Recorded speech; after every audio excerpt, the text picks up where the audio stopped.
Questions. They're the backbone of studying and learning. Questions have the power to guide your attention, to give you a goal, to keep you focused and engaged, to help you remember. Asking questions should be a common practice while studying or learning anything, but some questions have more power in them than others. In this video, I'll teach you the 10 most important questions you'll need to ask while studying and when to ask them. I'll divide the questions in two groups, respectively of 3 and 6 questions, plus a final one, the most important of the bunch, so make sure to follow the video till the end. The first group I want to teach you about is comprised of 3 major questions and constitutes the so-called KWL method. K stands for know, and the question you should ask yourself is, what I know already? This is a brainstorming, warming up question, and you should ask it a couple minutes before you start reading or taking notes on a live lesson. Brainstorming what you already know, retrieving what you learned in the previous chapter or lesson, diving deep in your own personal knowledge to extrapolate every piece of information that could be helpful will prepare you for the upcoming task and will activate all the cognitive processes you need to be as effective as possible in your learning session. W stands for want, and the question you'll ask just before you start reading or listening is, what I want to know. This is your primary goal, the most important objective you should focus on.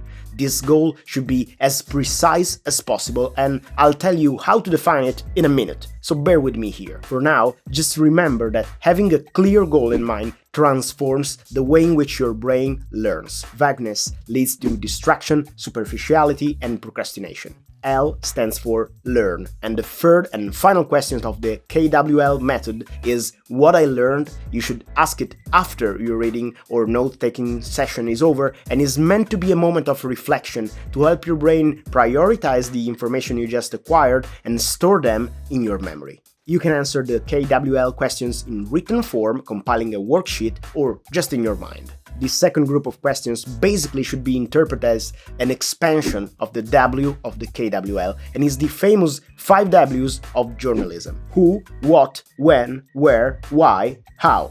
Yep, there are 6 of them. Never mind. Those 6 standard questions will help you define clearly the subject you're learning about and will also act as a self-evaluation tool later.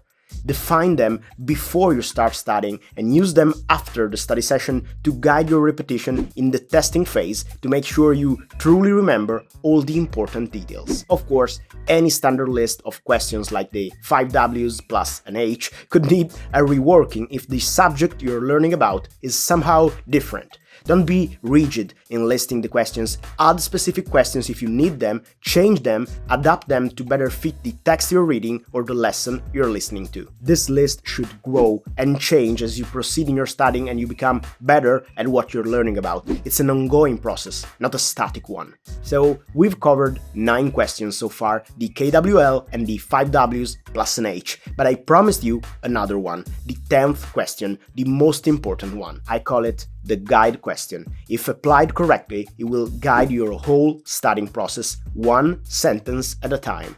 It's a simple but profound question. What is the informative content of this sentence? If studying is a hunt, the informative content is your prey. Everything can qualify to be an informative content provided it respects 3 characteristics. 1. It's new, it's something you didn't already know. 2. It's not obvious or easily deductible from your previous knowledge. 3. It's useful to reach your studying goal, meaning it's something you either need or want to know. Everything that is not the informative content you can forget about.